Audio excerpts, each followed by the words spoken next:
Hi guys, and welcome to my review of Boku no Hero Academia chapter 162. There are two things I want to talk about when it comes to this chapter. The first is obviously the beginning, where we go back to Gran Torino and Tsukauchi, who obviously they're following a lead on the League of Villains. And I've said before, I think this will be where they die, or at least one of them, or something. I think something bad is about to happen here.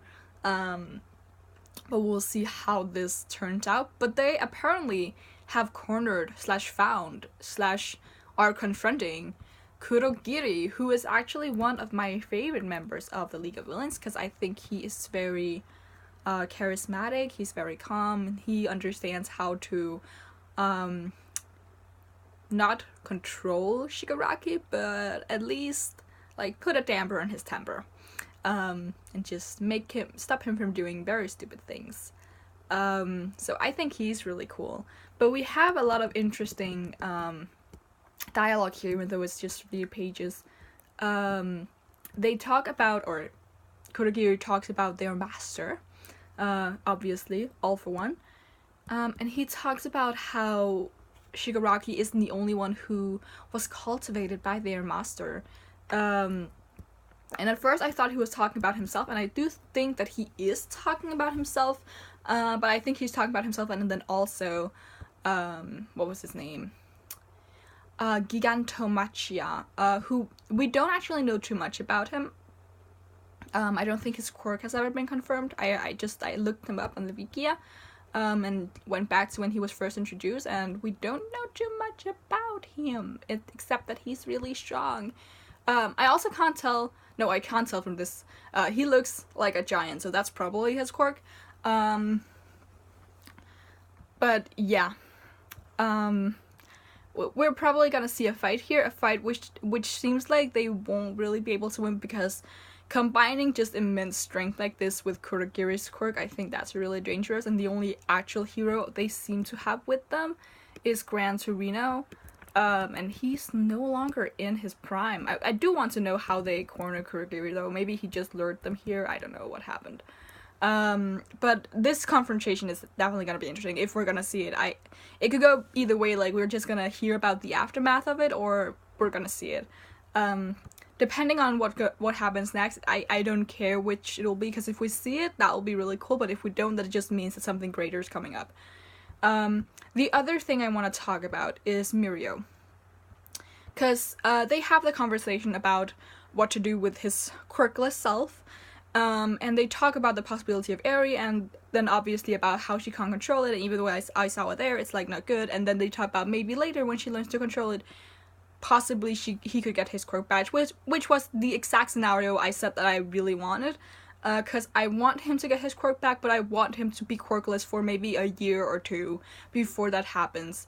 But it's really nice to see that he still believes that he can become a great hero. And as a lot of people pointed out last chapter, which I completely overlooked, is that Night Eye, just before he died, he used his quirk on Mirio, and when he said, you're gonna become a great hero, that's probably because he saw it in the future. So that's really nice. That was very, yes. And I don't know, because it was halfly implied that Mirio understood that Night Eye saw in his future. But, I mean, who knows if he's just believing because he has faith, or if he's like, oh, you saw my future and you said I'm gonna be a great hero, well then it's my job to let that come true. So I really like seeing Mirio like this. Obviously he's dealing with a lot of grief, because lost his quirk, lost his sensei, lost a lot of things here. But that's really nice. But the most important part of this is that Mirio, Deku is haunted a little bit by the words that Night Eye told him, that he doesn't see him as the true successor to One For All, and he thought that Mirio should have been, the successor. And Mirio, sorry, not Mirio, I want to call him Mirio so bad with Midoriya, Deku offers him the quirk. Like, obviously, Mirio doesn't really get it, because he's just like, hypothetically, since you don't have a quirk and I have a quirk, if I could give you my quirk, would you accept my quirk? And that entire thing goes back to, because I know some people are gonna be like, oh no, Deku is still very he's very unsure of himself and stuff like that. But when I thought about this, because I was very like, oh no, Deku, you should believe in yourself at this point. But then I thought back about it, and I was like, in some ways, it actually makes sense. Because you need to understand that, first of all, they're both in some stages of grief. Like, Mirio obviously more than Deku, but the fact that they just lost someone, that obviously clouds your opinion a little bit. But we also have to think about the fact that Deku is still very young. He's 16 here. Yeah, 16. Mirio is 18, about. Depends on where his birthday is.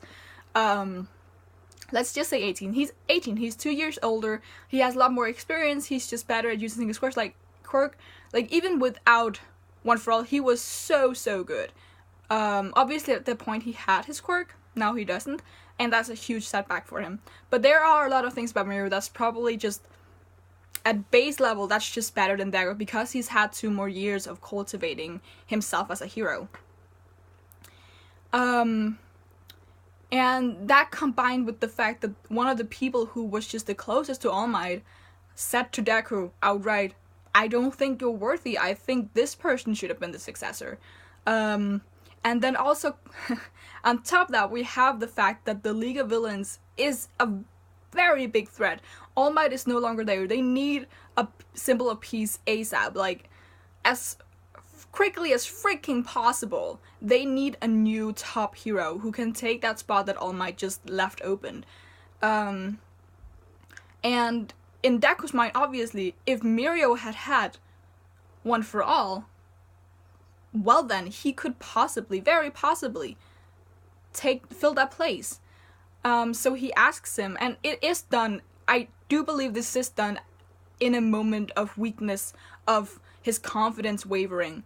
Because I don't think that if they had not lost, I think if they had not lost Night Eye, like the day or the hour, I don't know when this is, I forgot to check if there was a time stamp. But if they had not just lost Night Eye, I don't think Deku would have asked. Also because I probably think Night Eye would have specified that he now accepts Deku as the successor. But the most heartbreaking part about this, because I was like, oh, Deku, no. The most heartbreaking part of it is that All Might listens to this conversation. And I don't know what his reaction is gonna be, because I don't know if he's gonna understand what's going on in Deku's head right now, because Deku has asked him multiple times, like, why did you choose me? But that was in the beginning of the series. Like, he asked, and All Might in the beginning, around the sports festival, he was like, well, I mean, I could have given it to Todoroki, but just like me, you were quirkless, so, and you had the hero quality and stuff like that, but I want to see what that does to them, because All Might is slightly awkward when it comes to confrontations and stuff like that. I don't know if he's gonna ask Deku or if he's gonna wait for Deku to come to him about his insecurities or stuff like that. So it's probably gonna put a little bit of strain of their relationship, because who knows what All Might's gonna think about this. I do hope he confronts him so it doesn't really affect, because imagine if like All Might died and they were having a fight. That would be really sad. But who knows? I that really hit me when you saw All Might by the end, just listening to that conversation. That was like, whoa, no, please no.